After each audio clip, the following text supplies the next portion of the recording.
जेव्हा मुंबई काही नव्हती तेव्हा ठाणं होतं. त्यामुळे मुंबईच्याही आधीचं ठाणं आहे.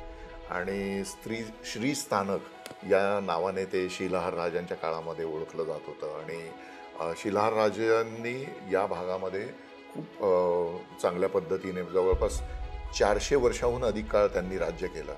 आणि वैशिष्ट्य असं आहे की ठाण्याचं राज्य करणारे हे जे शिलाहार राजे होते हे राष्ट्रकूटांचे मांडलिक होते.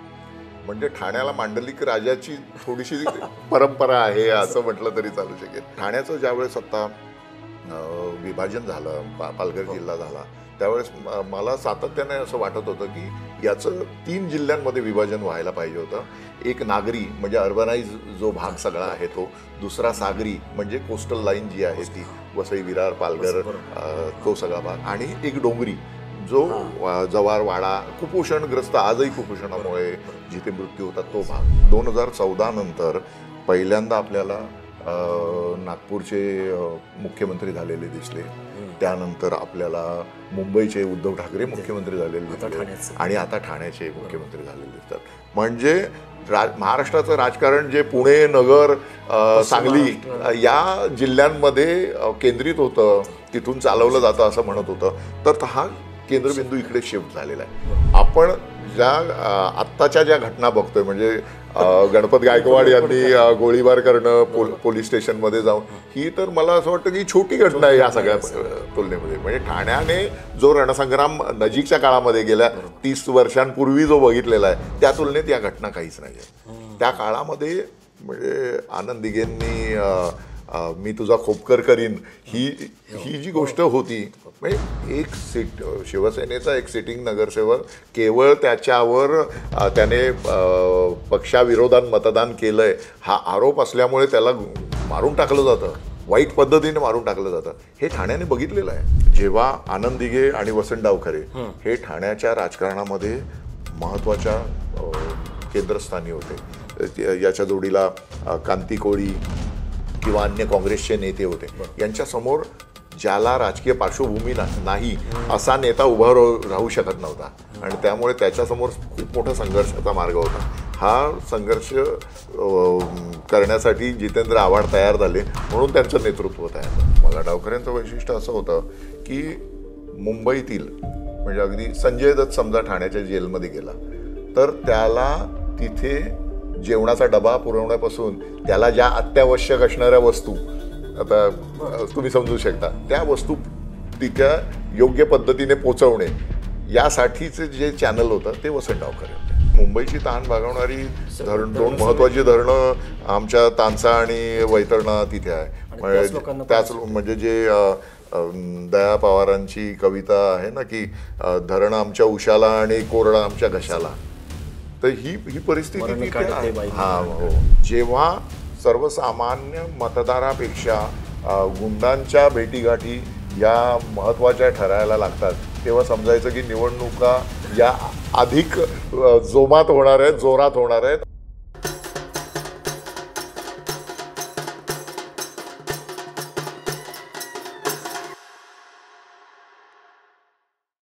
नमस्कार. बोलबेडू गप्पाच्या या नव्या पर्वामध्ये आपलं स्वागत. नवं पर्व अशासाठी की या खास पर्वामध्ये आपण वेध घेणार आहोत. गेल्या 50-60 वर्षामध्ये महाराष्ट्राचं राजकारण, त्याच्यामध्ये झालेली जी स्थित्यंतर आहेत ती कसं घडत गेली याचा आपण आढावा घेणार आहोत. कारण महाराष्ट्राचं राजकारण एका वेगळ्या वळणावरती येऊन ठेपलेलं आहे आज. अर्थात हा बदल जो आहे तो एका रात्रीत झालेला नाही आहे. काय बदल घडले, काय स्थित्यंतर झाली हे आपण जिल्हा वाईज घेणार आहोत. म्हणजे प्रत्येक जिल्ह्याचं राजकारण कसं बदलत गेलं आणि त्याची सुरुवात जी आहे ती आपण करतोय ठाणे जिल्ह्यापासून आणि ठाण्यासोबत जो अलीकडे निर्माण झालेला पालघर जिल्हा. आणि या कार्यक्रमामध्ये पाहुणे म्हणून आपला खास जे लाभलेले आहेत महेश म्हात्रे सर, ज्येष्ठ पत्रकार. सरांचं वैशिष्ट्य सांगता येईल म्हणजे वृत्तपत्र, चॅनल किंवा डिजिटल मीडिया या सगळ्या क्षेत्रामध्ये सर दीर्घकाळ पत्रकारिता करत आहेत. आणि आज ते ठाणे आणि पालघर या जिल्ह्यामध्ये कसा बदल घडत गेला, कुठले कुठले बालेकिल्ले होते, ते बालेकिल्ले कसे बनले, नेते जे आहेत त्यांचं नेतृत्व कसं स्थापित झालं, ते कसे लयाला गेले किंवा टिकले, हे सगळं सांगतील. सर स्वागत तुमचं परत. धन्यवाद अद्वैत. आपण सुरुवात करतोय. जसं मी म्हणालो की राजकारण जरी महाराष्ट्राचं एका वेगळ्या वळणावरती आता येऊन ठेपलं असलं बरोबर. तरी ते जे बदल होत गेले गेल्या 50 किंवा खरं तर त्याच्या आधी म्हणजे 60 साली जरी निर्मिती झाली महाराष्ट्रात त्याच्या आधीपासून तर ठाणे नाव घेताना आपण जसं पुणे पिंपरी चिंचवड घेतो तसं मुंबई ठाणे, बरोबर, पण ठाण्याचं पण एक वेगळं वैशिष्ट्य आहे, अस्तित्व आहे. ते केवळ जोड नाव मुंबई ठाणे असं नाही, मुंबईच्या छायेतून बाहेर पडलेलं ठाणे. तर मला सुरुवातीला ते जाणून घ्यायचं की ठाण्याचं वैशिष्ट्य, ठाणे जो जिल्हा आहे त्याचं काय होतं पूर्वी. जेव्हा मुंबई काही नव्हती तेव्हा ठाणं होतं, त्यामुळे मुंबईच्याही आधीचं ठाणं आहे. आणि श्री स्थानक या नावाने ते शिलाहार राजांच्या काळामध्ये ओळखलं जात होतं. आणि शिलाहार राजांनी या भागामध्ये खूप चांगल्या पद्धतीने जवळपास 400 वर्षाहून अधिक काळ त्यांनी राज्य केलं. आणि वैशिष्ट्य असं आहे की ठाण्याचं राज्य करणारे हे जे शिलाहार राजे होते हे राष्ट्रकूटांचे मांडलिक होते.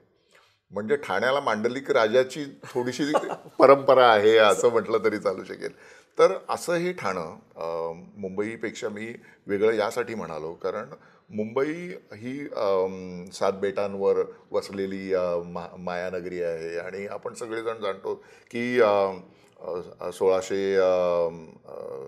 1664च्या सुमारास शिवाजी महाराजांनी सुरतेवर स्वारी केली, त्यामुळे मुंबईचं स्वरूप बदललं. आणि मुंबईचं स्वरूप बदललं म्हणून मुंबईचा उंबरठा म्हणून ज्याला ओळखलं जातं त्या ठाण्याचं स्वरूप बदललं. सगळ्यात पहिल्यांदा नागरीकरणाने वेग घेतला तो याच रस्त्यावर, कारण मुंबईतून जी ट्रेन सुरू झाली आजपासून 170 वर्षापूर्वी ती ट्रेन आली ती ठाण्यामध्ये. त्यानंतर भारतातील पहिला रेल्वेवरचा ब्रिज सुद्धा उभारला गेला, तो ठाणे ते कल्याण. त्यामुळे आपण ज्या विषयावर चर्चा करतो आहोत तो सगळा नागरीकरणाच्या टप्प्यात असलेला, म्हणजे पहिल्यांदा नागरीकरण झालेला हा सगळा भाग. केंद्रबिंदू ठाणे तेव्हापासून आहे, केंद्रबिंदू ठाणे सुरुवातीपासून आहे. त्यामुळे ठाण्याकडे जेव्हा आपण बघतो तेव्हा हा जिल्हा आणि वैशिष्ट्यपूर्ण जिल्हा आहे, याला इतिहास आहे, याला भूगोल आहे. कारण विविध प्रकारच्या निसर्ग संपदेने ठाण्याचं ज्यावेळेस आता विभाजन झालं, पालघर जिल्हा झाला, त्यावेळेस मला सातत्याने असं वाटत होतं की याचं 3 जिल्ह्यांमध्ये विभाजन व्हायला पाहिजे होतं. एक नागरी म्हणजे अर्बनाइज जो भाग सगळा आहे तो, दुसरा सागरी म्हणजे कोस्टल लाईन जी आहे ती वसई, विरार, पालघर तो सगळा भाग, आणि एक डोंगरी जो जव्हार, वाडा, कुपोषणग्रस्त आजही कुपोषणामुळे जिथे मृत्यू होतात तो भाग. तर असा हा वैविध्यपूर्ण जिल्हा आहे. या इथे मोठ्या प्रमाणात औद्योगिक ज्या सुधारणा झाल्या त्या इथेच पहिल्यांदा झाल्या. विविध शैक्षणिक प्रयोग झाले ते ठाणे जिल्ह्यानेच पाहिलं. मी मुद्दाम एकसंघ ठाणे जिल्हा म्हणतो कारण आपण जो आता विचार करतोय तो भारत स्वतंत्र झाला तेव्हापासूनच्या काळातला आपण बघूया तर सुरुवातीला महाराष्ट्र म्हणजे बॉम्बे प्रेसिडेन्सी होती, त्यावेळेसचा ठाणे जिल्हा विशाल होता, तो गुजरातमध्ये घुसलेला होता. आणि इकडे मोठ्या प्रमाणात आपली दहिसर, बोरिवली हे जे आता आपल्याला याचे भाग दिसतात मुंबईचे, हे ठाण्याचा भाग होते. त्यामुळे हा बॉम्बे प्रेसिडेन्सी नंतर मुंबई राज्य आलं आणि त्यानंतर महाराष्ट्र राज्य. तर त्या महाराष्ट्र राज्यातला जो ठाणा होता तो पण आता म्हणजे 2 भागामध्ये विभाजित झालेला आहे. म्हणजे 1952 ते 1957 या काळात ठाण्यामध्ये ज्या पहिल्या निवडणुका झाल्या त्या मुद्दाम अद्वैत आपण बघितल्या पाहिजेत. कारण या निवडणुकांमध्ये पहिल्या 52च्या निवडणुकांमध्ये पहिल्यांदा जे जव्हारच्या आदिवासी कोळवण संस्थान त्याला म्हणतात तिथले राजे होते यशवंतराव मुकणे. तर यशवंतराव मुकणे हे पहिले खासदार या भागातून झालेले होते. 2 झाले होते खासदार, त्यातले यशवंतराव हे लक्षवेधी नाव म्हणून मी सांगतो. आणि त्यानंतरचे दुसरे अत्यंत महत्त्वाचं नाव मला 57च्या निवडणुकीचं सांगावंसं वाटतं ते म्हणजे शामराव परुळेकरांचं. शामराव परुळेकर, यशवंतराव मुकणे काँग्रेसकडून आले होते परंतु शामराव परुळेकर हे कम्युनिस्ट पक्षाच्या माध्यमातून निवडून आलेले होते. आणि त्यांच्या इथल्या विजयामागे कम्युनिस्ट पक्षाने ठाणे जिल्ह्यातला म्हणजे आता जो पालघर झालेला आहे तो भाग प्रामुख्याने त्या लढ्यामध्ये होता. तर जी आदिवासी विशेषतः वारली समाजामध्ये जो उठाव झालेला होता, वेठविगारी नावाची म्हणजे दास्यत्वाची जी गुलामगिरीची जी प्रथा त्या भागात सुरू, आमच्या वाडे जव्हार मोखाडा त्या भागात सुरू होती, त्या प्रथेच्या विरुद्ध गोदूताई परुळेकर आणि शामराव परुळेकर यांच्या माध्यमातून कम्युनिस्ट किसान सभेने जे आंदोलन तिथे पेटवलं होतं त्याच्या माध्यमातून तिथे राजकीय वाढ कम्युनिस्टांची झालेली आपल्याला दिसते. आणि या दोन परुळेकर दाम्पत्याच्या पुण्याईवर आजपर्यंत म्हणजे आता कम्युनिस्ट पक्षाचे निकोसे जे निवडून आलेले आहेत तर त्यांच्या मागे सुद्धा ही पुण्याई आहे ही परुळेकर दाम्पत्याच्या कामाची, त्यांनी जो जे काम त्या भागामध्ये उभं करून ठेवलेलं. त्यामुळे आपण जेव्हा हा संपूर्ण इतिहास बघतो तेव्हा लक्षात येतं की ठाणे जिल्ह्यामध्ये जे सामाजिक काम उभं राहिलं स्वातंत्र्य मिळाल्यानंतर लगेचच त्याचे खूप मोठे पडसाद राजकारणात पडताना आपल्याला दिसते. आपण सगळेजण अंगणवाडी आंदोलन, अंगणवाडी महिलांचं आंदोलन आणि त्याच्या बातम्या वगैरे बघत असतो किंवा कुठे अंगणवाड्या बंद पडल्या म्हणून चर्चा होते.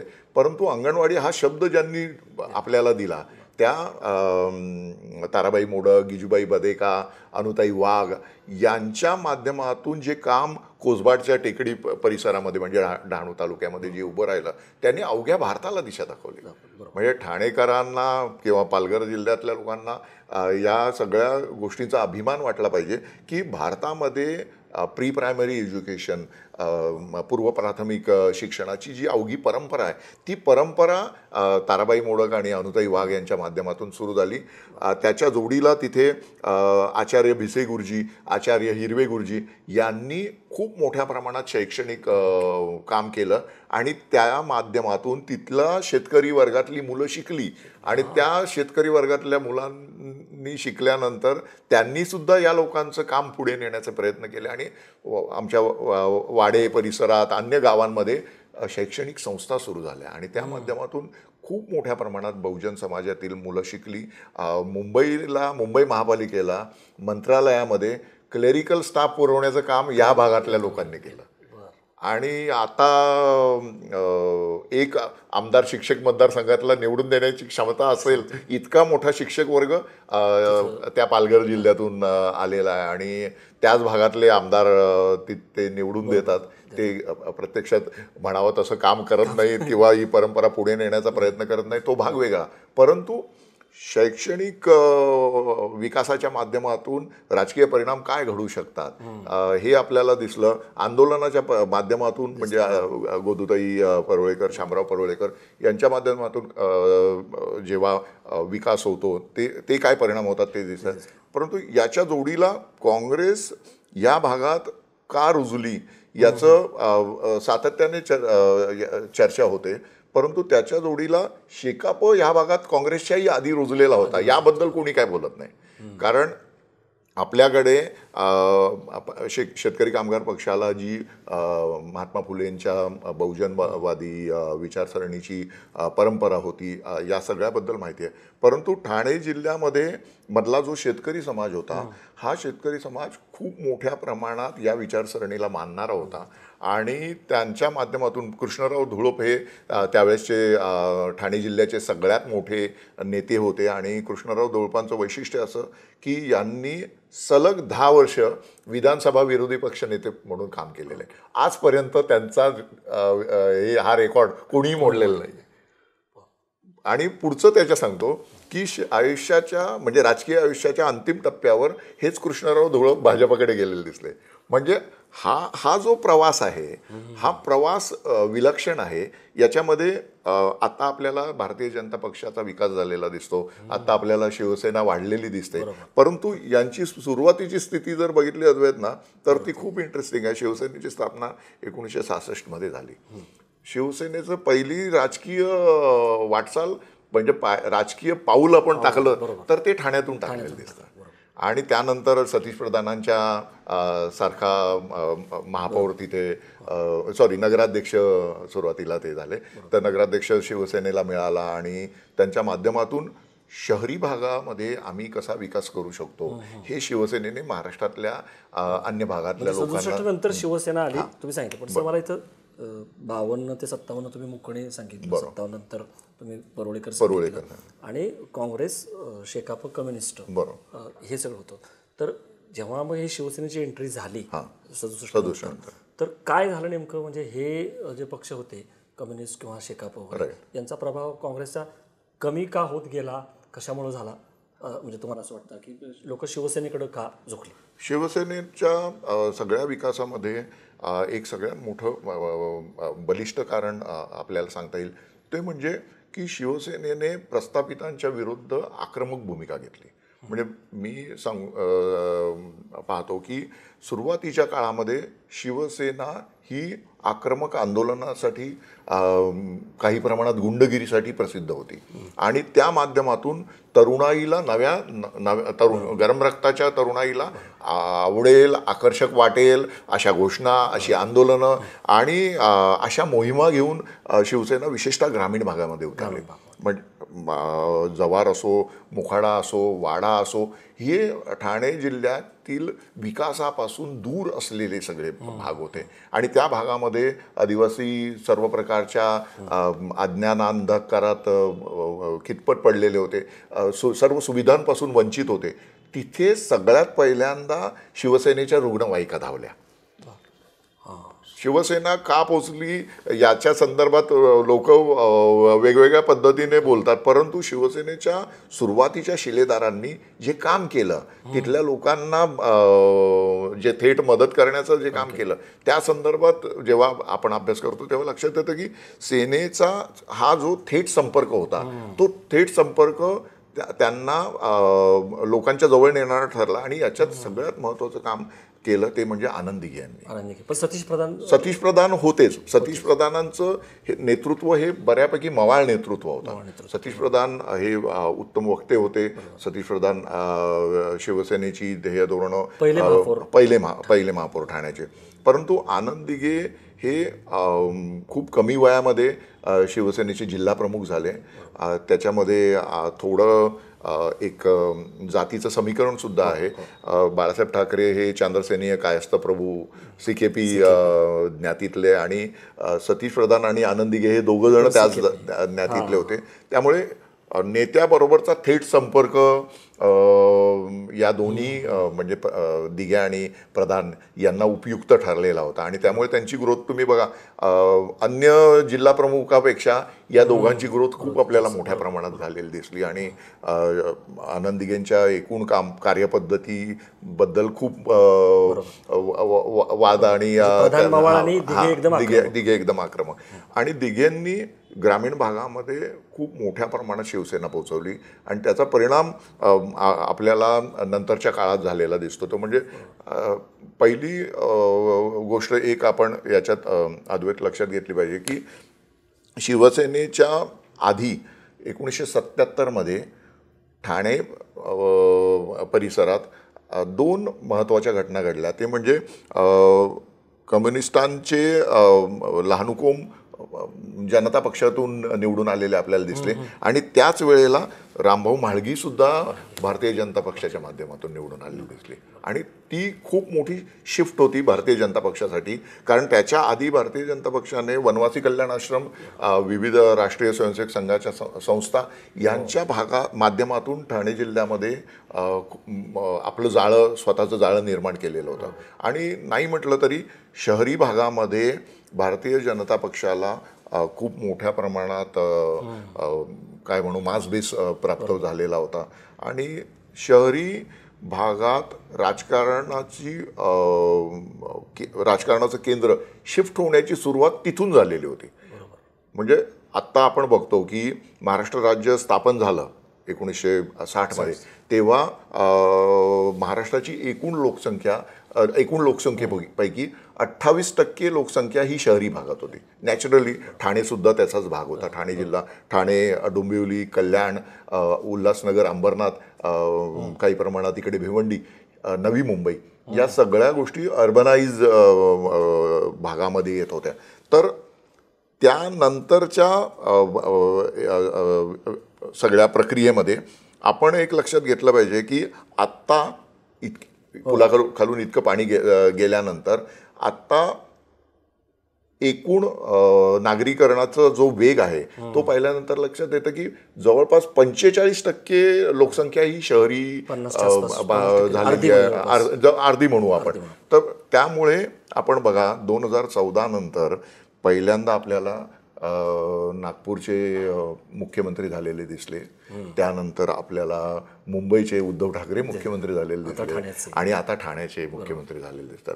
म्हणजे महाराष्ट्राचं राजकारण जे पुणे, नगर, सांगली या जिल्ह्यांमध्ये केंद्रित होतं, तिथून चालवलं जातं असं म्हणत होतं, तर हा केंद्रबिंदू इकडे शिफ्ट झालेला आहे. तर मी सांगतो की ही रामभाऊ म्हाळगींचा जो पहिला विजय होता आणि त्यांच्यानंतर रामभाऊ म्हाळगी, जगन्नाथ पाटील यांच्यानंतर प्रकाश परांजपे शिवसेनेचे जेव्हा विजयी झाले, त्यामध्ये भाजपच्या जोडीला शिवसेना तितक्या ताकदीने उभी राहिलेली आपल्याला दिसते. आणि हे नागरीकरणातला जास्तीत जास्त मतदार आपल्याकडे कसा खेचता येईल याचे प्रयत्न या दोन्ही पार्टींकडून झालेले दिसले. त्यामुळे आता महाराष्ट्राच्या राजकारणात जे सगळे पडसाद अद्वैत आपल्याला दिसत आहेत ना, तर याचं बीज इकडे पडलेलं होतं. तर ते बीज जेव्हा आपण बघतो तेव्हा लक्षात येतं की ठाण्याचा इतिहास विलक्षण आहे. सर, या सगळ्याच्यामध्ये दिबा पाटील बरोबर हे पण एक शेकापचं आपण घेऊ शकतो आणि आगरी कम्युनिटी हे दोन होतात. तर हे कसं वाढलं यांचं राजकारण? बघा, दिबा पाटील यांच्या जोडीला आपण म्हणजे शेतकरी कामगार पक्षाचं खूप मोठ्या प्रमाणामध्ये जे काम आहे हे रायगड जिल्ह्यामध्ये केंद्रित झालेलं आपण बघितलेलं आहे. ठाणे जिल्ह्याच्या पेरिफेरीवर, सीमेवर जे भाग आहेत, विशेषतः नवी मुंबई परिसरातले, तिथे त्यांचा काही प्रमाणात इम्पॅक्ट होता. बाकी अन्यत्र म्हणजे गेल्या शिवसेनेचा प्रभाव वाढल्यानंतर शेका पक्षाचा जिथे जिथे प्रभाव होता, अगदी आदिवासी भागातल्या वाडा मतदारसंघ सुद्धा शेका पक्षाच्या भाई पाटलांकडे होता आणि मोठ्या प्रमाणामध्ये या लोकांचा इम्पॅक्ट तत्कालीन समाजावर होता. परंतु शिवसेना आल्यानंतर शिवसेनेच्या आक्रमक एकूणच कार्यपद्धतीमुळे तरुणाई सगळी शिवसेनेकडे वळली आणि त्यामुळे शेतकरी कामगार पक्षाचा जो इम्पॅक्ट होता तो इम्पॅक्ट कमी होत गेला. आणि याच्यात आणखीन एक गोष्ट महत्त्वाची अद्वैत, ती म्हणजे शेकापच्या वरिष्ठ नेत्यांनी काँग्रेसकडे धाव घेतलेली आपल्याला दिसली. आणि काही लोकांनी, मी जसं कृष्णराव धोळपांचं सांगितलं, त्यांनी भारतीय जनता पक्षाकडे धाव घेतली. त्यामुळे शेका पक्षाची जी चौकट होती या जिल्ह्यातली, ठाणे जिल्ह्यातली, ती चौकट मोडून जी पडली तेव्हा ती परत उभीच राहिली नाही.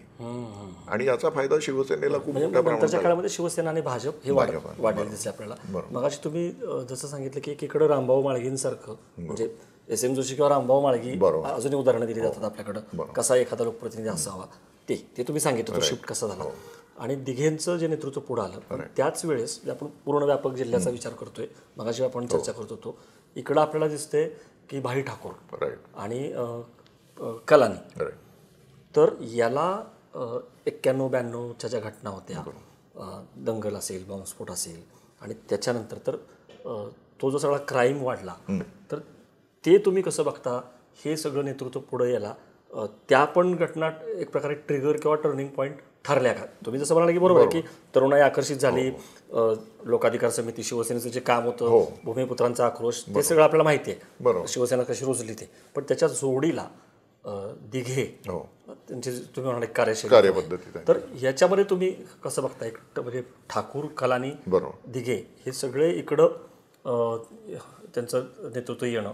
म्हणजे ठाणे जिल्हा जो आहे, म्हणजे मी जेव्हा बिंबराजांची मैकावतीची बखर वाचली, तर त्या मैकावतीच्या बखरीमध्ये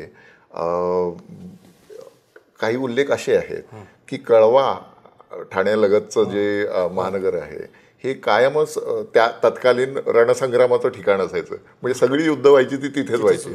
तर त्यामुळे मला असं वाटतं की या युगात सुद्धा ठाण्याने आपली ती परंपरा कायम ठेवलेली आहे की युद्धभूमी ही ठाणाच असते. तर जेव्हा शरद पवार आणि सुधाकरराव नाईक यांच्यामध्ये युद्ध रंगलेलं होतं. त्यावेळेस भाई ठाकूर, पप्पू कलानी यांचे विषय चर्चेला आले आणि आपण सगळ्यांनी पाहिलं की त्याच्या राजकारणावर काय परिणाम झाले. मोठ्या प्रमाणामध्ये त्याची चर्चा झाली. शरद पवारांच्या वर अंगुली निर्देश केला गेला आणि एकूणच म्हणजे बऱ्यापैकी गुन्हेगारीचं राजकारणीकरण जे सगळं झालेलं आहे, ही त्यावेळेस प्रचाराची घोषणा किंवा तो कॅम्पेन बनलेला होता गोपीनाथ मुंडे यांच्यासाठी. बरोबर. म्हणजे 1995ची जी सत्ता आली ती सत्ता शिवसेना भाजप युतीची येण्यासाठी हे कॅम्पेन खूप महत्त्वाचं ठरलं. परिवर्तन यात्रा गोपीनाथ मुंडेंनी काढलेली होती. त्यामुळे आपण ज्या आत्ताच्या ज्या घटना बघतोय म्हणजे गणपत गायकवाड यांनी गोळीबार करणं पोलीस स्टेशनमध्ये जाऊन, ही तर मला असं वाटतं की छोटी घटना आहे या सगळ्या तुलनेमध्ये. म्हणजे ठाण्याने जो रणसंग्राम नजीकच्या काळामध्ये गेल्या 30 वर्षांपूर्वी जो बघितलेला आहे त्या तुलनेत या घटना काहीच नाही आहेत. त्या काळामध्ये म्हणजे आनंद दिघेंनी मी तुझा खोपकर करीन ही जी गोष्ट होती, म्हणजे एक शिवसेनेचा एक सिटिंग नगरसेवक केवळ त्याच्यावर त्याने पक्षाविरोधात मतदान केलंय हा आरोप असल्यामुळे त्याला मारून टाकलं जातं, वाईट पद्धतीने मारून टाकलं जातं, हे ठाण्याने बघितलेलं आहे.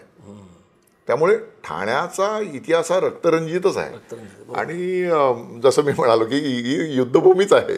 त्यामुळे महाराष्ट्राच्या राजकारणामध्ये आता ज्या घटना घडत आहेत या घटनांचे परिणाम दूरगामी असतील. गुन्हेगारीचं राजकीयकरण ज्या प्रकारे झालं, पप्पू कलानी आणि हितेंद्र ठाकूर यांना जसे राजकीय आश्रय मिळाला आणि त्याच्या माध्यमातून आनंद दिघे म्हणजे या सगळ्या याच्यामध्ये पक्ष अपवाद नाही आहेत. पक्षापद नाही. बरोबर. सर्व पक्षीय नेत्यांनी गुंडांना आपल्याजवळ ठेवलेलं होतं आणि त्यांच्या माध्यमातून राजकारण केलेलं आपल्याला पाहायला मिळालं. त्यामुळे गुन्हेगारी विरोधात आम्ही उभे आहोत हे सांगण्याची भाजपला संधी मिळाली आणि त्याचा त्यांना भरपूर फायदा झाला. म्हणजे गोपीनाथ मुंडे यांची एक इमेज तयार झालेली आपण बघितली आणि शिवसेना भाजप युतीचं जे सरकार आलं त्या सरकार येण्यामागे हे कॅम्पेन सगळ्यात मोठी भूमिका बजावणारं ठरलं. म्हणजे सर गुन्हेगारांचा उपयोग राजकारणासाठी करून घेतला सगळ्या नेत्यांनी. बरोबर. म्हणजे गुन्हेगारीचं राजकारण पण ते एक स्थित्यंत झालं की या गुन्हेगारांचंच राजकारण परत सुरू झालं. म्हणजे म्हणजे राजकीय गुन्हेगारी झालीच, राजकारणाचं गुन्हेगारीकरण. पण नंतर गुन्हेगारांची मजल मी कशाला मदत करू, मी स्वतःच राजकारणामध्ये आपण इथे या लोकांचं असं दिसलं, त्यांना कळलं, लक्षात आलं की आपण ज्या माणसाला मदत करतो निवडून येण्यासाठी तो माणूस काही काळाने बदलतो, तर मग त्याच्याऐवजी आपणच निवडून काय येऊ नये. पण लोकांनी त्यांना कसं आहे, आपल्याकडे रॉबिन हुड ही जी कल्पना आहे ही लोकांना कायमच भुलवत आलेली आहे. आणि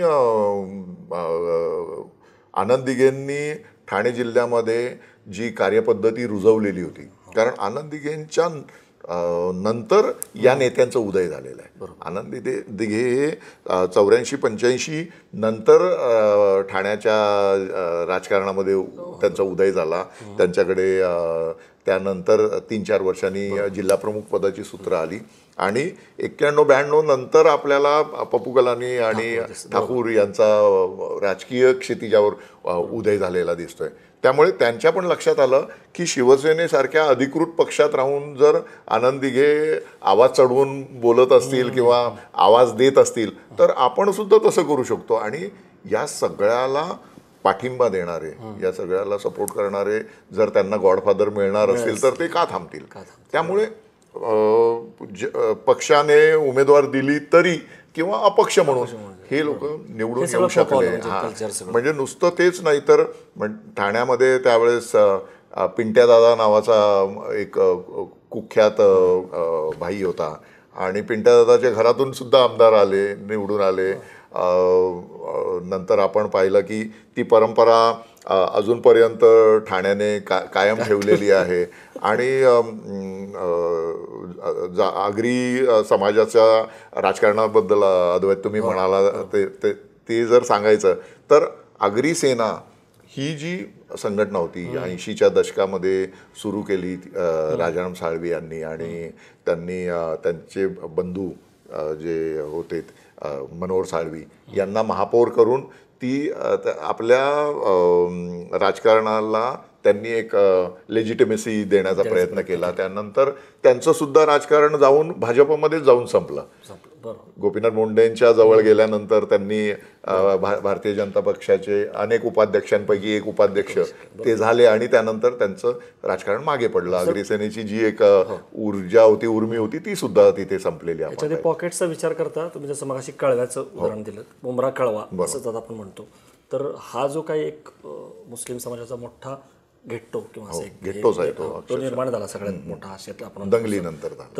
तर तेच कारण ठरलं दंगलीनंतर, ती जी सगळी इन्सिक्युरिटी होती तीच ठरली का? तुम्ही जसं म्हणाला की त्याच्या आधीपासून पिंट्याचं उदाहरण दिलं किंवा आगरी सेनेचं, बरोबर, तेच होतं पुढं, त्याचंच एक्सटेन्शन पुढे झालं. काय झालं नाही, नेमकं काय झालं की जेव्हा मुंबईमध्ये 91-92च्या दंगली झाल्या, त्याच्या पाठोपाठ बॉम्बस्फोट झाले, त्यानंतर खूप मोठ्या प्रमाणात मुंबईतील हिंदू आणि मुस्लिम दोन्ही समाजामध्ये खूप मोठी दरी निर्माण झाली.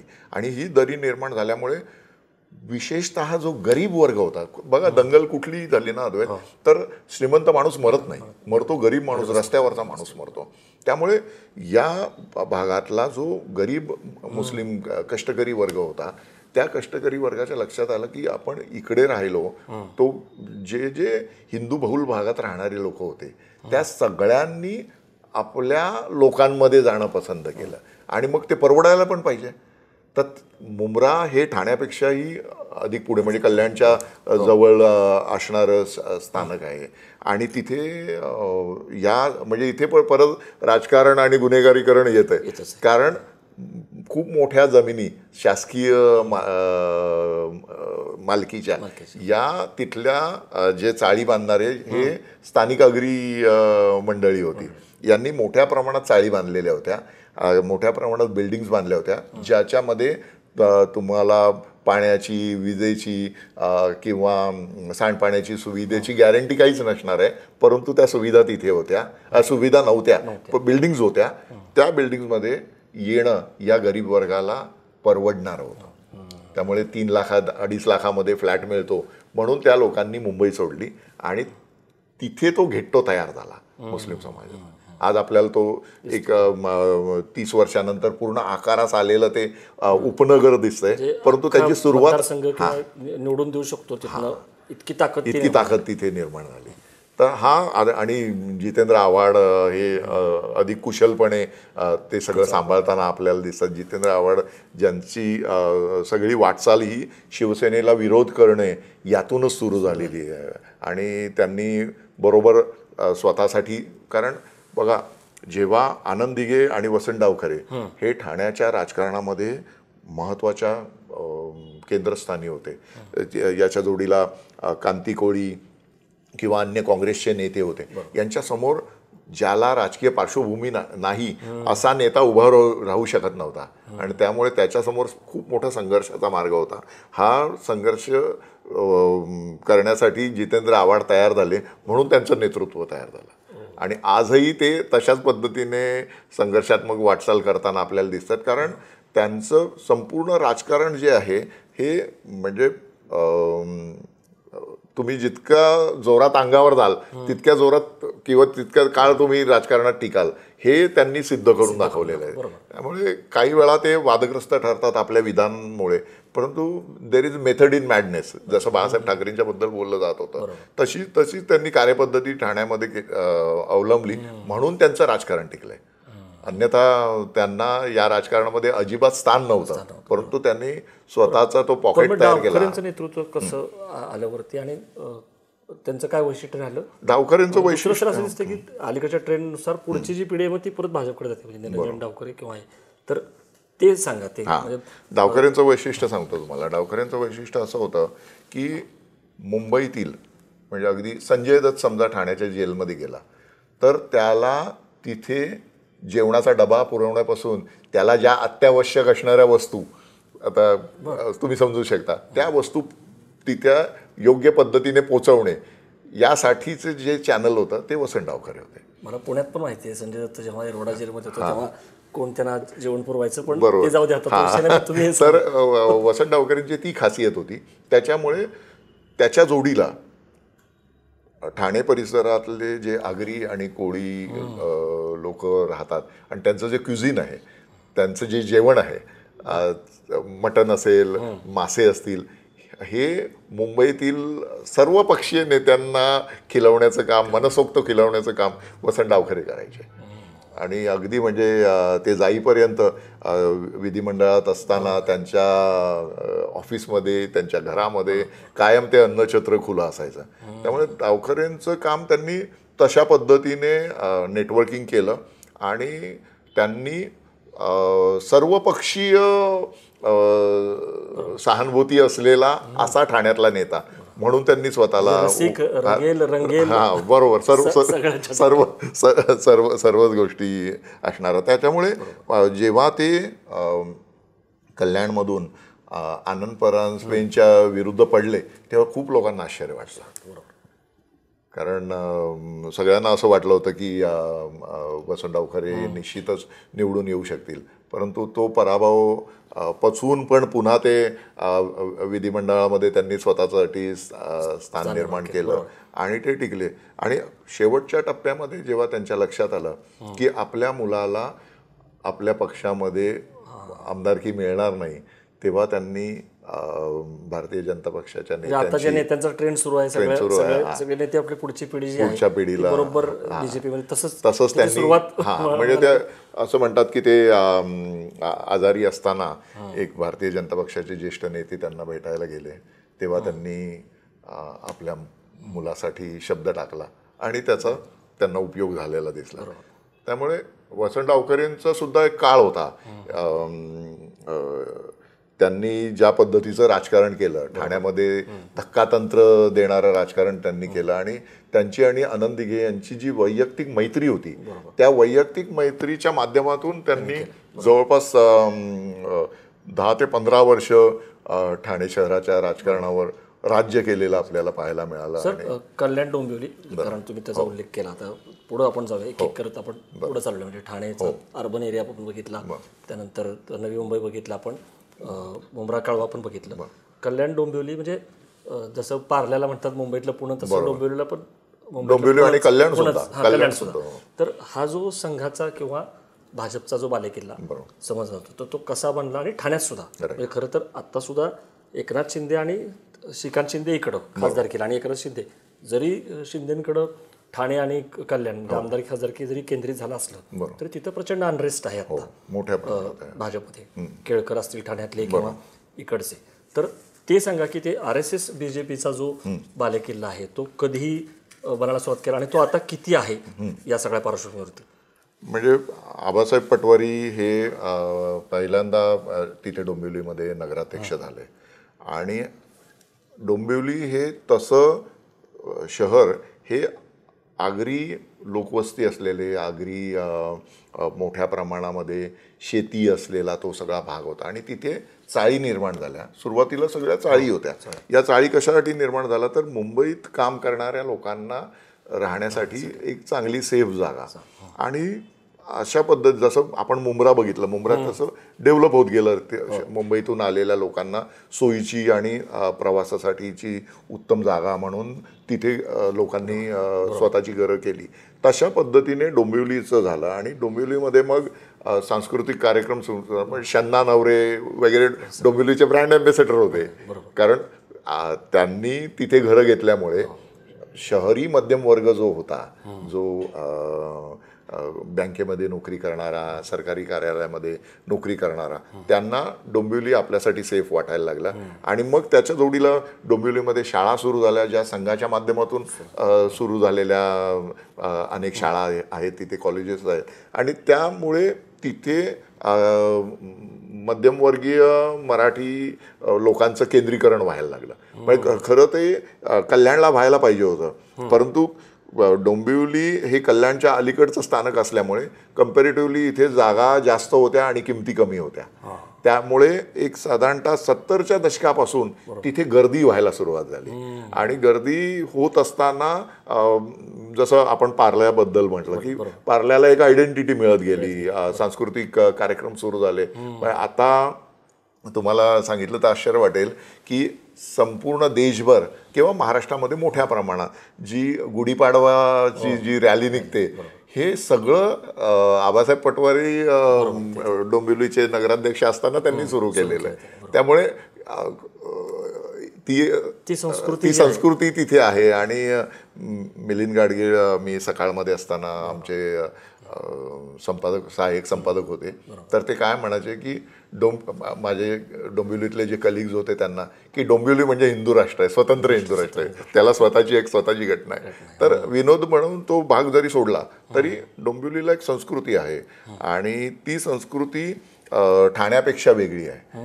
आणि या संस्कृतीवर मोठ्या प्रमाणात भारतीय जनता पक्षाच्या किंवा संघाच्या विचारसरणीचा प्रभाव आहे. जसं आपण जर बघितलं तर नवी मुंबई आणि ठाण्यावर जर शिवसेनेच्या आक्रमक संस्कृतीचा प्रभाव आहे तर कल्याण आणि डोंबिवली इथल्या लोकांवर खूप मोठ्या प्रमाणात भाजपचा प्रभाव आपल्याला दिसतो. त्यामुळे आता ज्या पद्धतीने गेल्या 3-4 वर्षामध्ये आपण शिवसेना आणि भारतीय जनता पक्ष याच्यामधला संघर्ष बघतो तर तो आधीसुद्धा होता. म्हणजे जेव्हा भारतीय जनता पक्षाचे जगन्नाथ पाटील हे डोंबिवली कल्याण या परिसरातले भारतीय जनता पक्षाचे नेते ते स्वतः आग्री आहेत, परंतु यांना राष्ट्रीय स्वयंसेवक संघाच्या विचारसरणी मानणाऱ्या लोकांना मान्य होईल असा ते भारतीय जनता पक्षाचा चेहरा असल्यामुळे ते त्यांचं राजकारण बऱ्यापैकी तिथे खुललेलं होतं. परंतु त्यांच्यानंतर प्रकाश परांजपेंचं जे राजकारण वाढलेलं आपण पाहिलं आणि त्यानंतर आनंद परांजपेंचा कल्याणमध्ये झालेला प्रवेश आणि त्या पाठोपाठ आता आनंद परांजपेंचा मागच्या निवडणुकीत पराभव करून 2014च्या निवडणुकीत पराभव करून एकनाथ शिंदे यांचे सुपुत्र डॉक्टर श्रीकांत शिंदे हे निवडून आले सलग 2 वेळा ते आपण पाहिलेलं आहे. तर या सगळ्या याच्यामध्ये तो जो सुप्त संघर्ष आतापर्यंत राहिलेला आहे तो सुप्त संघर्ष गेल्या वर्षभरामध्ये खूप मोठ्या प्रमाणात उफाळून आपल्याला दिसतोय. आणि त्याच्यामुळे रवींद्र चव्हाण जे त्या भागातले भारतीय जनता पक्षाचे जे प्रमुख नेते आहेत त्यांनी त्यांच्या कार्यकर्त्यांनी सातत्याने कल्याण जागा ही शेवटी कारण हे आत्ताच्या बरोबर पण तिथं थोडीशी स्पेस जसं तुम्ही म्हणाला की मराठी तोंडोळा असल्यामुळं कल्याण डोंबिवली असेल किंवा हे तिथं मनसेला पण थोडी स्पेस मिळाली. मनसेला स्पेस मिळाली याचं मुख्य कारण राजू पाटील यांचं काम. राजू पाटील याच्या वडिलांचं तिथल्या कामगार चळवळीमध्ये जे काम होतं त्या माध्यमातून तिथे मनसेला खूप मोठ्या प्रमाणात स्पेस मिळाली आणि ती त्यांना वाढवता आली असती. कारण सुरुवातीच्या काळात राज ठाकरेंच्या सभांना तिथे मिळत असलेला प्रतिसाद जर बघितला हा प्रतिसाद खूप मोठा होता आणि त्या प्रतिसादाचं रूपांतर तिथल्या नगरसेवक निवडून येण्यामध्ये सुद्धा झालेलं होतं.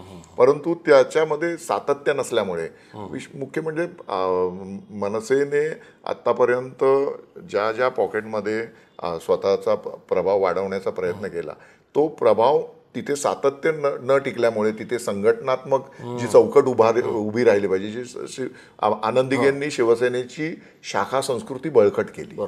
आनंद दिघे स्वतः शाखेमध्ये बसत होते आणि रात्री 12 वाजता जरी कोण माणूस त्यांच्याकडे गेला तर ते तिथे त्याला अटेंड करायला हजर.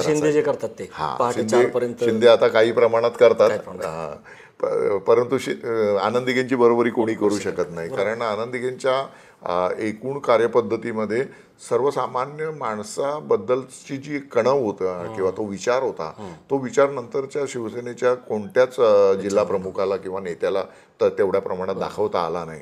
मी आनंद दिघेंचं मी तुम्हाला उदाहरण सांगू शकतो की मी 1987-88 या सुमारास आनंद दिघेंच्या त्यांची जी मठी आहे ठाण्यामधली तिथे शेकडोच्या संख्येने आलेले लोक बघायचो. तर आनंद आश्रम आता त्याला म्हटलं जातं. तर ते बघितल्यानंतर लक्षात आलं, मला क्युरिओसिटी म्हणून मी विचारायला गेलो की तुम्ही कुठले आहात आणि तुम्ही का आलेले आहात. तर ते बहुसंख्य लोक ना नाशिक जिल्ह्यातले होते. आणि मी म्हटलं तुम्ही कशासाठी आलात? तर नोकरीसाठी. तर मला प्रश्न पडला की आनंद दिघे तर ठाणे जिल्हा प्रमुख आहेत आणि नाशिकमधले लोक इथे यांच्याकडे नोकरी मागण्यासाठी का आल्यात.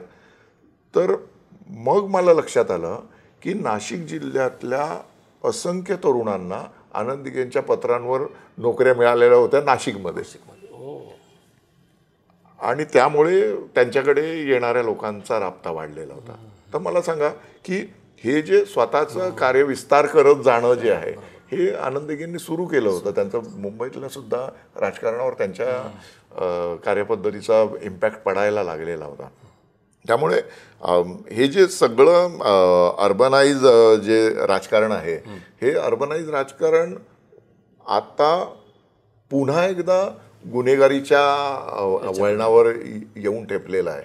तर ते जर वेळीच रोखलं गेलं तर खरोखर त्याचे दुष्परिणाम सुद्धा अद्वैत आपल्याला थांबवता येतात. आता जसं तुम्ही म्हणाला की डोंबिवली किंवा कल्याणीकडे तो मराठी माणूस सेटल झाला, केंद्रित झाले आणि उल्हासनगर आणि अंबरनाथ पर्यंत आता मराठी माणसं आली. बरोबर.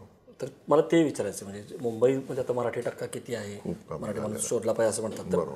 तर तिथलंच अंबरनाथ किंवा उल्हासनगर इथं काय जो राजकारणाचा पॅटर्न आहे तिथं जे स्थानिक नेतृत्व येत आहे तर ते सांगा, त्याच्याबद्दलची माहिती आहे. उल्हासनगर आणि अंबरनाथ हा भाग, आता अंबरनाथ हे अत्यंत ऐतिहासिक पार्श्वभूमी असलेलं शहर आहे. म्हणजे शिलाहारांचं तिथे सुद्धा मोठ्या प्रमाणात एक केंद्र होतं आणि शिलाहारांनी जी मोठी कामं करून ठेवलेली आहेत किंवा आत्ता जे उपलब्ध आहेत त्यातलं एकमेव उत्तम उदाहरण सांगता येईल असं अंबरनाथचं शिवमंदिर आहे. म्हणजे मुंबई परिसरामध्ये एलिफंटा खालोखाल जर कुठलं शिल्प जर म्हणाल तर ते शिल्प म्हणून त्याच्याकडे आपण बघू शकतो. तर आपण पाहिलं की अंबरनाथ आणि उल्हासनगर यातलं अंबरनाथ हा बऱ्यापैकी संघाच्या विचारसरणीचा प्रभाव असलेला भाग आहे आणि उल्हासनगर ही सिंधी जे निर्वासित आलेले होते त्यांना तिथे वेगवेगळ्या कॅम्प्समध्ये राहायला वस्ती करायला जागा दिल्यानंतर त्यांचा एक तिथे मोठा समुदाय निर्माण झाला आणि सगळेजण उल्हासनगरचं वैशिष्ट्य जाणून आहोत. सर्व प्रकारच्या फेक वस्तूसुद्धा करण्याची त्यांची क्षमता आहे आणि त्याच्या जोडीला सामान्य माणसाला परवडेल अशा वस्तू निर्माण करण्यासाठी त्या भागातले उद्योजक त्या भागातले उद्योजक प्रसिद्ध आहेत. तर तिथलं राजकारणसुद्धा या सगळ्या व्यवसायांमुळे कायमच काय म्हणता येईल गुन्हेगारी पार्श्वभूमी असलेल्या लोकांच्या हातामध्ये राहिलेलं आपल्याला दिसलं. त्यामुळे पप्पू कलानी असो किंवा कोमार आयलानी असो हे सगळे लोक कुठल्या न कुठल्या प्रकरणावरून वादग्रस्त ठरलेले दिसतात आणि त्यांची तिथे जी परंपरा आहे, एकूण परंपरा, ती परंपरा त्यांनी कायम ठेवलेली आहे. याचं मुख्य कारण आहे हा समाज जो आहे हा त्यांचं सर्वस्व सोडून भारतामध्ये आला आणि भारतामध्ये आल्यानंतर त्यांच्यातल्या ज्या लोकांना विशेष प्रगती करता आली नाही त्या लोकांनी, म्हणजे मी तिथल्या काही मोठ्या लोकांशी जेव्हा बोललो तर मला प्रश्न पडला की मी म्हणालो की अरे तुम्ही लोक निर्वासित म्हणून इकडे आलात आणि तुम्हाला इकडे चांगली जागा मिळाली, सगळ्या सुविधा मिळाल्या आणि तुम्ही हे जे काय सगळं गुन्हेगारी म्हणजे महाराष्ट्रातल्या कुठल्याही तालुक्यामध्ये नसतील एवढी वर्तमानपत्र तिथून रजिस्टर झालेली आहेत, कुठल्याही तालुक्यात नसतील. कारण दगड मारला तर 4-5 पत्रकार पडतील इतके पत्रकार त्या भूमीमध्ये आपल्याला पाहायला मिळतात. कारण विविध प्रकारच्या धाकधपटशा म्हणजे पत्रकारितेची सगळी रूपं तिकडे बघायला मिळतात. आता हे उल्हासनगर असं आहे.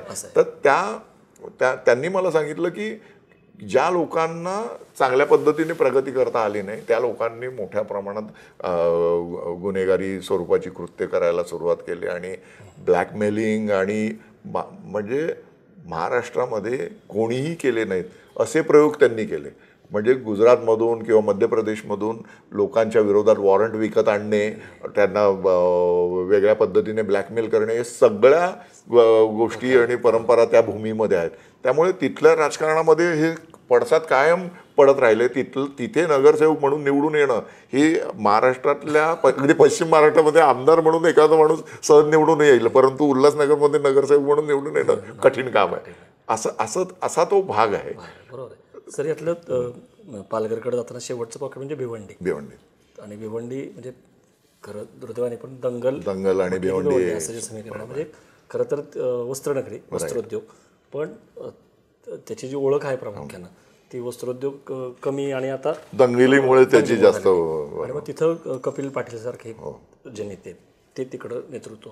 तर तुम्ही तिथं काय बघतायत अजूनही म्हणजे हीच ओळख आहे का, काही बदल झाले तिथल्या पण राजकारणामध्ये, किंवा हा जो सगळा हिंदू मुस्लिम संघर्ष होता तर तो कसा तिथं वाढत गेला?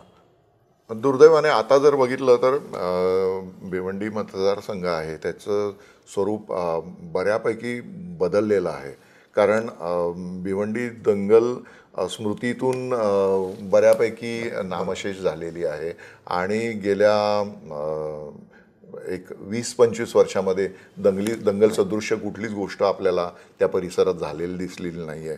आणि भिवंडी लोकसभा मतदारसंघ जो आहे याच्यामधले जे विधानसभा मतदारसंघ आहे ते बघितल्यानंतर आपल्याला लक्षात येतं अद्वैत की भिवंडीमध्ये भिवंडी आहे, भिवंडी ग्रामीण आहे, भिवंडी पूर्व आहे, त्याच्यामध्ये कल्याण पश्चिमसुद्धा जोडलेला म्हणजे कल्याणच्या अलीकडचा भाग आहे आणि शहापूर आहे. हां, तर हे जे मतदारसंघ आहेत हे सगळे मतदारसंघ आयदर शहरीकरण झालेले आहेत किंवा नव्याने शहरीकरण होत असलेला तो ग्रामीण भाग आहे. आणि त्यामुळे गेल्या 5 ते 7 वर्षात या संपूर्ण म्हणजे नाशिककडे जाणारा जो भिवंडी क्रॉस करून नाशिककडे जाणारा जो रस्ता आहे, ठाण्यावरून निघणारा हा हमरस्ता आहे, हायवे आहे, या हायवेजवर खूप मोठ्या प्रमाणात दोन्ही साईडनी गोडाऊन्स तयार झालेले आहेत. आणि गोडाऊनसाठी आणि अन्य औद्योगिक उद्योगांसाठी खूप मोठ्या प्रमाणात जमिनीचं संपादन झालेलं आहे.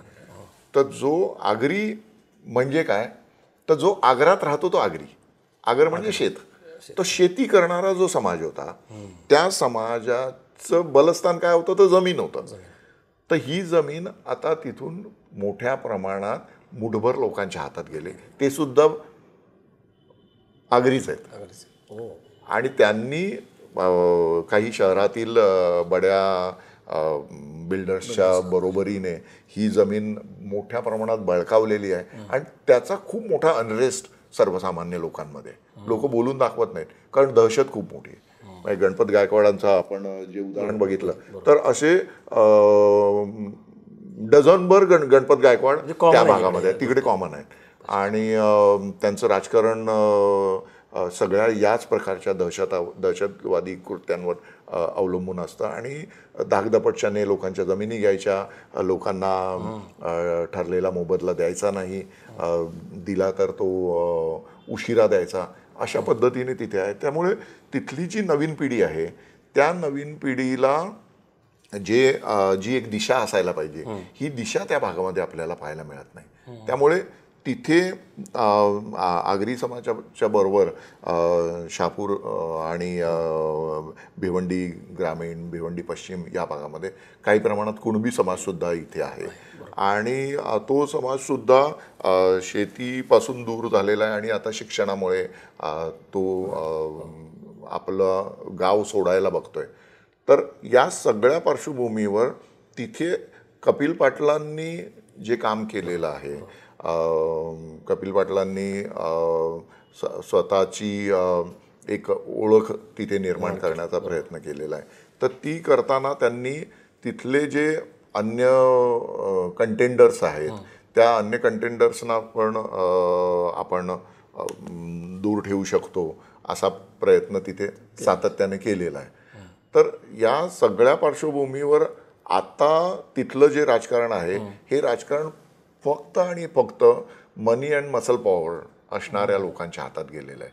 त्यामुळे गावोगावीचा जो तरुण वर्ग आहे यांना साईबाबांच्या पालख्यांमध्ये गुंतवून ठेवणं, त्यांना क्रिकेटच्या सामन्यांमध्ये गुंतवून ठेवणं, त्यांना विविध प्रकारच्या व्यसनांच्या किंवा अन्य प्रकारच्या आमिषांमध्ये अडकवून ठेवणं, हे करून आपलं राजकीय उद्दिष्ट साध्य केलं जात आहे. म्हणजे शहापूरमध्ये जे दृश्य दरवेळी दिसतं की उन्हाळ्यामध्ये डोक्यावरती कळशी घेऊन ते बिचारे पाण्यासाठी वणवण फिरतात, तसंच राहणार तुमचं असं म्हणणं की त्यात काही. हो, बघा ना, अद्वैत वैशिष्ट्य आहे की मुंबईची ताण भागवणारी दोन महत्वाची धरणं आमच्या तानसा आणि वैतरणा तिथे आहे.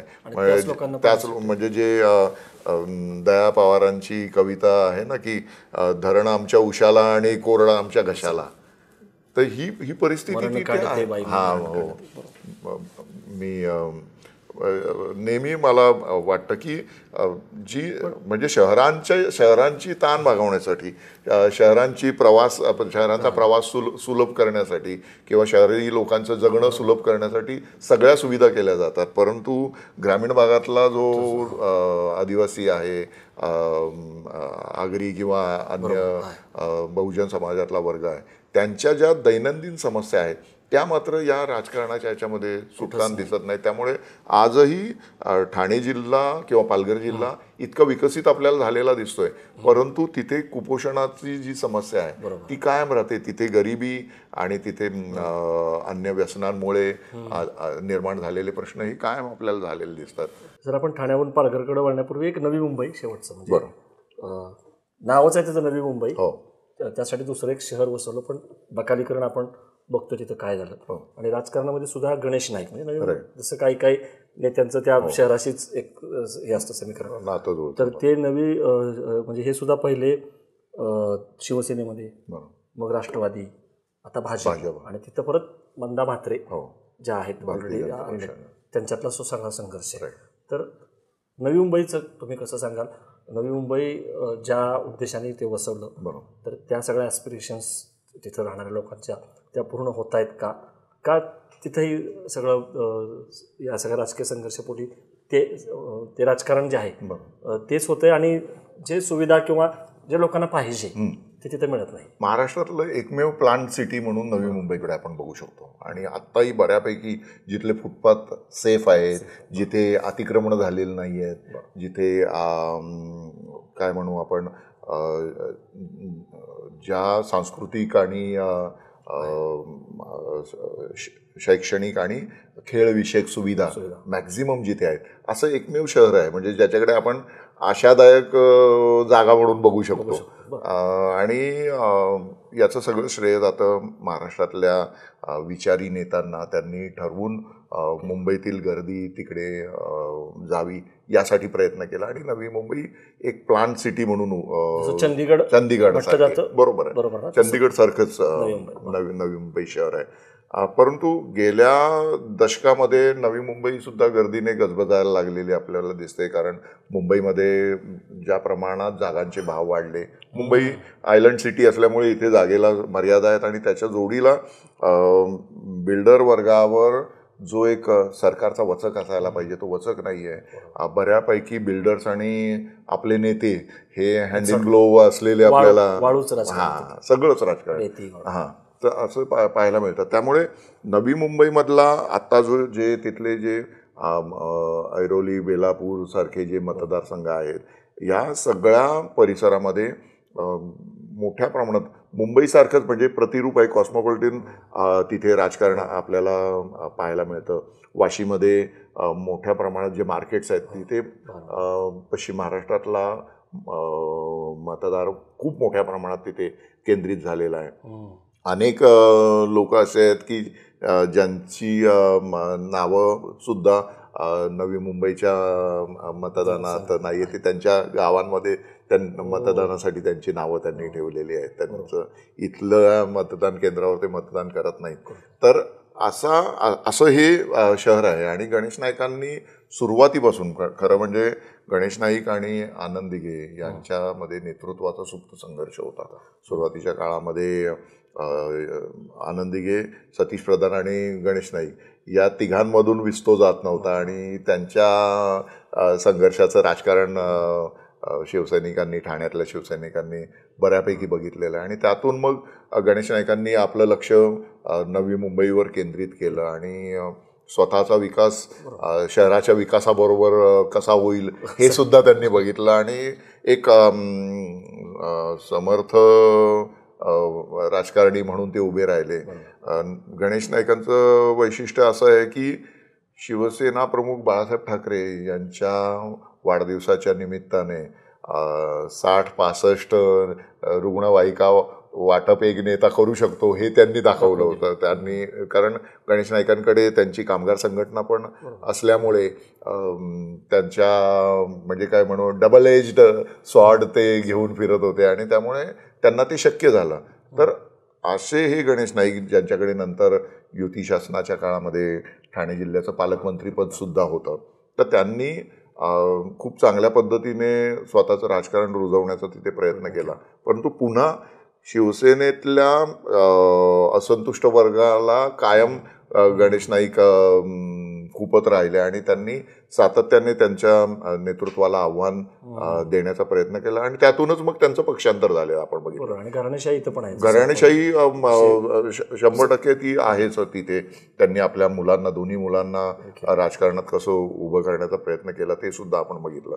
तर आत्ता मात्र परिस्थिती वेगळी झालेली आपल्याला पाहायला मिळते की नवी मुंबईमध्ये आता अनेक नवं नेतृत्व तिथे उभं राहताना दिसतंय आणि याच्यात गणेश नाईकांचा जो एक वर्चस्मा होता तिथल्या राजकारणावर, तो वर्चस्मा तितका आता उरलेला दिसत नाही. भारतीय जनता पक्षात गेल्यानंतर त्यांना भारतीय जनता पक्षातल्या अन्य तिथल्या स्थानिक नेतृत्वाने आपलं नेता मानणं गरजेचं होतं. जे गणेश नाईक शिवसेनेमध्ये वाघासारखं नेतृत्व करताना आपल्याला दिसायचे, त्यांचं तेवढ्या प्रमाणात तिथे नेतृत्व रुजलेलं किंवा टिकलेलं आपल्याला पाहायला मिळत. तर काही नेते जसे बघतोय आपण की ते भाजपात गेले आणि त्यांचा जो एक आब होता आधीच्या पक्षामध्ये असताना, तर तो तसा न राहता ते अडगळीत किंवा असले तरी इम्पॅक्ट जो आहे तो कमी झाला. आता आपण सर पालघरकडे जाऊ. पालघरच्या बाबतीमध्ये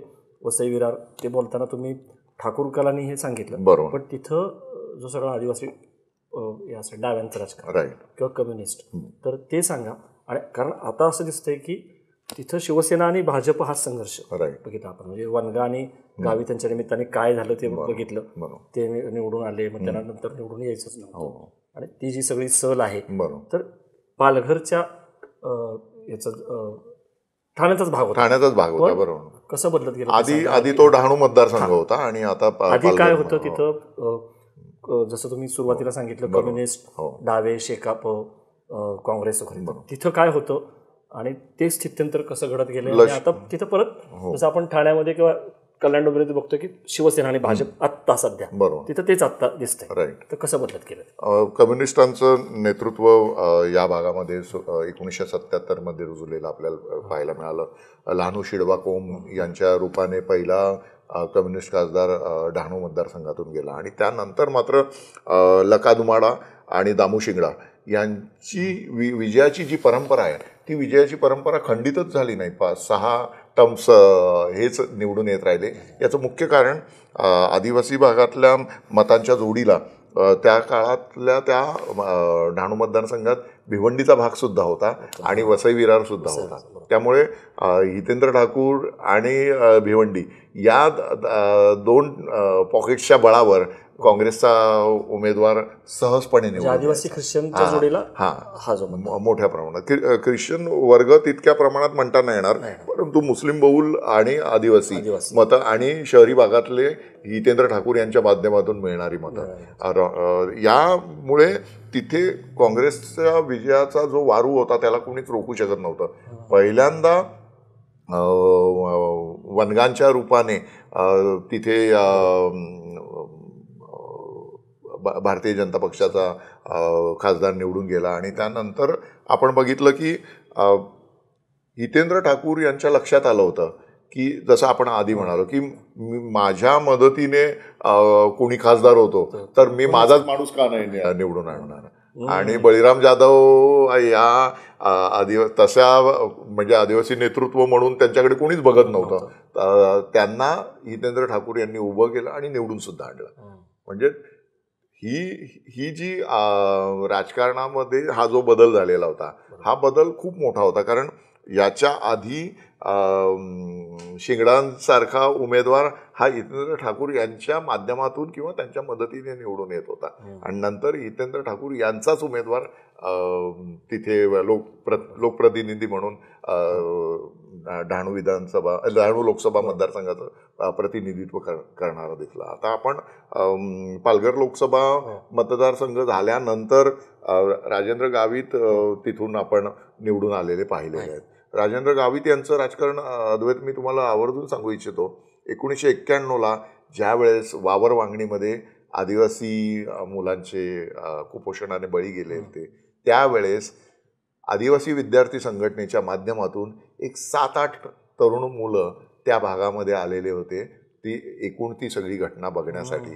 आणि राजेंद्र गावित तेव्हा मला पहिल्यांदा भेटले होते आणि गावितांनी माझ्याकडून माहिती घेतली, एकूण सगळं प्रकरण काय आहे ते समजून घेतलं. आणि मला आश्चर्य वाटलं होतं की नंदुरबार परिसरातला एक तरुण मुलगा इकडे आपल्या आदिवासी बांधवांच्या संकटाच्या निमित्ताने येतो आणि चर्चा करतो. मी त्यांना त्यानंतर भेटत राहिलो, पण त्यांच्या तेव्हा लक्षात आलं होतं की धुळे नंदुरबार परिसरामध्ये तिथल्या राजकीय क्षितिजावर जागा उपलब्ध नसल्यामुळे इकडे आपल्याला राजकारण करता येऊ शकेल दूरदृष्टीने त्यांनी या भागातल्या समस्यांकडे लक्ष वेधायला सुरुवात केलेली होती. आणि आपण पाहिलं त्यांनी कशी पक्षांतर करत कोलांटोड्या मारत ते इकडे आले आणि खासदार सुद्धा झाले. त्या निवडणुकीचा प्रचार करताना पहिल्यांदा फडणवीसांनी सामदामदंड ऑन रेकॉर्ड हे तर होतं आपल्याला माहितीच आहे. बरोबर. तर ते सांगितलं होतं की काहीही करा आणि हे करा, आणि ते बघितलं आपण. बरोबर. तर आताही असं वाटतं की म्हणजे तीच दिशा असेल राजकारणाची. आता बघा म्हणजे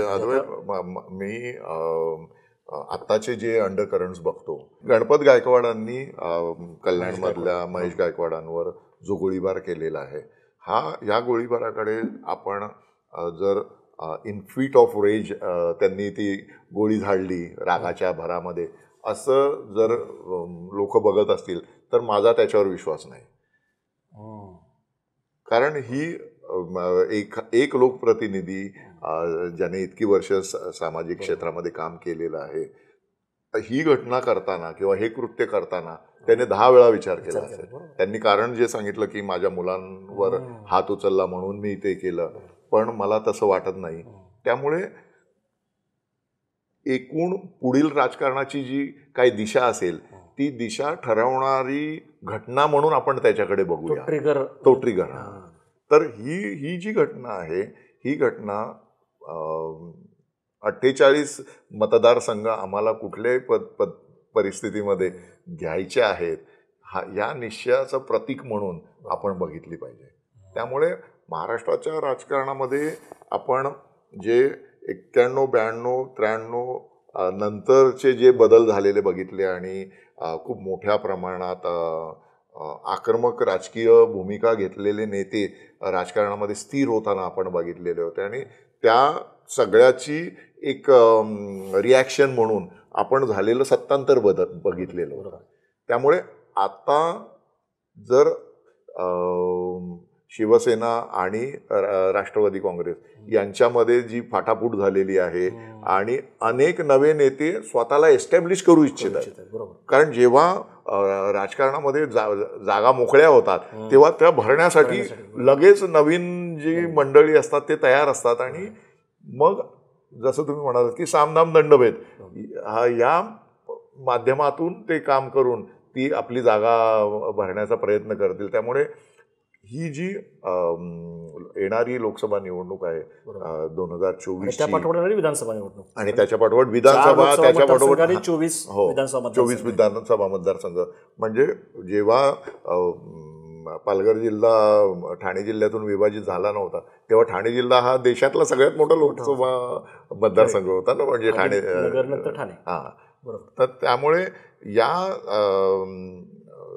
स्थितीमध्ये आत्ता जर असं बघितलं तर असं बोललं तर वावगं नाही ठरणार की खूप मोठ्या प्रमाणात उथलपुथल, खूप मोठ्या प्रमाणात जाहीर वादविवाद किंवा संघर्ष महाराष्ट्रामध्ये येऊ घातलेला आहे. चुणूक या घटनेने आपल्याला म्हणजे म्हणजे याच्या आधी जसं आपण सुरुवातीला म्हणालो की पुण्यामध्ये राजकारण केंद्रित असलेलं दिसायचं किंवा नगरमध्ये किंवा सांगलीमध्ये राजकारण केंद्रित असलेलं दिसायचं महाराष्ट्राचं, परंतु आता महाराष्ट्राचं राजकारण मुंबई नाही तर ठाण्यामध्ये केंद्रित झालेलं आपल्याला पाहायला मिळते. आणि हीच रणभूमी असणार आहे आणि या रणभूमीवर जो विजयी होईल तो तुम्ही असं म्हणता की मोहरे नवीन असतील, मोहरे नवीन कारण शकलं झालेले दोन मोठ्या बरोबर, पक्षांची. बरोबर. तर मला शेवटी एक प्रश्न हाच विचारायचा आहे की आपण पूर्ण 50-60 वर्षाची चर्चा केलीच, बरोबर. पण एक निमित्त म्हणून येणारी लोकसभा निवडणूक आणि त्याच्यानंतर विधानसभा निवडणूक, यावेळी मुख्यतः तुम्हाला सत्ता संघर्ष जो दिसतोय तो यांच्यामध्ये दिसतोय का शिवसेना आणि भाजपमध्येच होईल असं वाटतंय तुम्हाला? म्हणजे ठाणे आणि पालघर बघता, बरोबर, आपण जर हे दोन बघितले जिल्हे राईट, आणि त्यातले हे लोकसभा आणि विधानसभा मतदारसंघ जर बघितलं, बरोबर, हे सगळे जे आता बदल जे घडलेले आहेत स्थित्यंतर, बरोबर. म्हणून म्हटलं की पुढच्या ह्याच्यात तुम्ही कसं बघताय पुढं जो सत्ता संघर्ष आहे त्याच्यामध्ये कुठले मोहरे राहतील महत्वाचे? नाही, हा कसं हा बहुपेडी संघर्ष असणार आहे अद्वैत. कारण आता ज्या पद्धतीने शकलं झालेली आहेत राजकीय पक्षांची, म्हणजे विरोधी पक्ष जो आहे त्याचा अर्धा भाग इकडे सत्ताधारी पक्षामध्ये, असं ही अभूतपूर्व स्थिती आहे. बरोबर. यापूर्वी असं कधीच झालेलं नाही की अर्धा विरोधी पक्ष इकडे आहे आणि अर्धा सत्तेत आहे. म्हणजे मतदारांची परीक्षा आहे. आणि त्याच्या जोडीला काय आहे की आता राष्ट्रवादी काँग्रेस आणि शिवसेनेच्या पदरी जी सहानुभूती पडलेली आहे महाराष्ट्रातल्या लोकांना या शरद पवार आणि उद्धव ठाकरे यांच्या स्थितीबद्दल सहानुभूती आहे, परंतु ती सहानुभूती एनकॅश करण्यासाठी जी कार्यकर्त्यांची फळी पाहिजे, जी संघटनात्मक एक तुमच्याकडे चौकट पाहिजे, ही मात्र तितक्या प्रमाणात या दोन्ही पक्षांकडे नाही. आणि या उलट भारतीय जनता पक्षासारखं केंद्राचा बुलंद पाठिंबा आहे आणि त्यामुळे शिंदे आणि अजितदादा पवार यांच्या या दोन्ही पक्षांकडे जरी तेवढे कार्यकर्ते नसले तरी पण त्यांना खूप मोठ्या प्रमाणात सपोर्ट इथे मिळणार आहे. त्यामुळे जसं मी म्हणालो की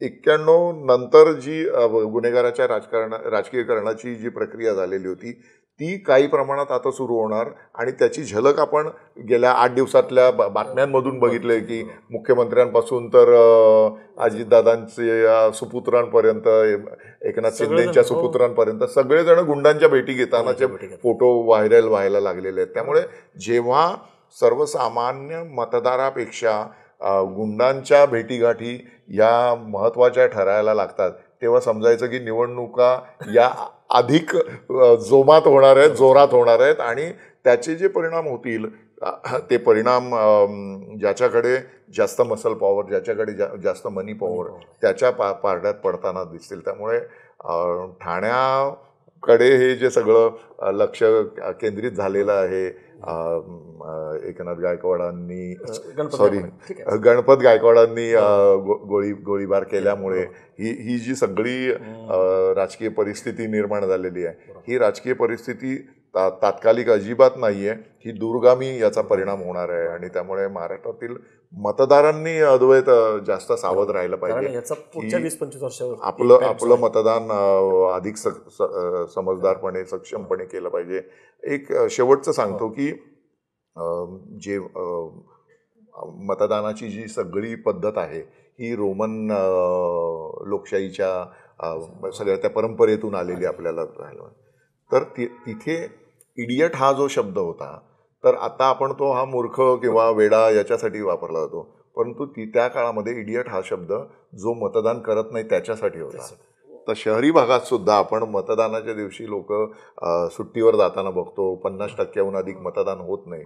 तर इडियटांची जर लोकशाही असेल तर त्याला नेते सुद्धा तसेच मिळतील किंवा गुंड प्रवृत्तीचे मिळतील. जर आपल्याला तसे नेते नको आहेत असं वाटत असेल तर जास्तीत जास्त लोकांनी मतदान केलं पाहिजे, एवढंच मी म्हणेन. सर खूप धन्यवाद. तुम्ही गेले तासभराहून अधिक काळ ज्या पद्धतीने तुम्ही ठाणे आणि पालघर जिल्ह्यांचा आढावा घेतला आणि एक प्रकारे खरं मी सुरुवातीला म्हणत होतो 50-60 वर्ष, पण तुम्ही त्याच्या आधी पण 52-57 आणि कशा पद्धतीने राजकीय स्थित्यंतर होत गेली, कोणते पक्ष त्यांच्या भूमिका कशा बदलत गेल्या, बालेकिल्ले कसे बनले किंवा कसे लयाला गेले, नेते कसे उदयास आले आणि तिथल्या सामान्य माणसाचे ॲस्पिरेशन्स एक माहितीचा खजिनाच तुम्ही आम्हाला दिला आणि नक्की बोलबिडूच्या प्रेक्षकांना सुद्धा एक प्रकारे ही पर्वणी आमचा हेतू हाच आहे, जसं सुरुवातीला सांगितलं की हे तात्कालिक आहे, निमित्त आहे, पण त्या दृष्टीने महाराष्ट्र जे वळणावरती येऊन ठेपलेलं आहे ते का आलं, एका रात्रीत नाही आलं. ही सगळी स्थित्यंतरं जी आहेत जिल्हावाईज आपण घेणार आहोत. सुरुवात आपण केली होती ठाणे आणि पालघर. हा कार्यक्रम कसा वाटला तुम्ही नक्की सांगा. तुमच्या प्रतिक्रिया ज्या आहेत त्या कमेंट बॉक्समध्ये द्या. या नवीन पर्वाच्या पहिल्या एपिसोडमध्ये आपण इथंच थांबूया. परत एकदा महेश म्हात्रे सरांचे मी खूप आभार मानतो. धन्यवाद. तुम्हालाही मी धन्यवाद देतो की छान माहिती तुम्ही दिली आणि वेळ दिला त्याबद्दल परत एकदा धन्यवाद. आपण आज इथंच थांबूया. नमस्कार.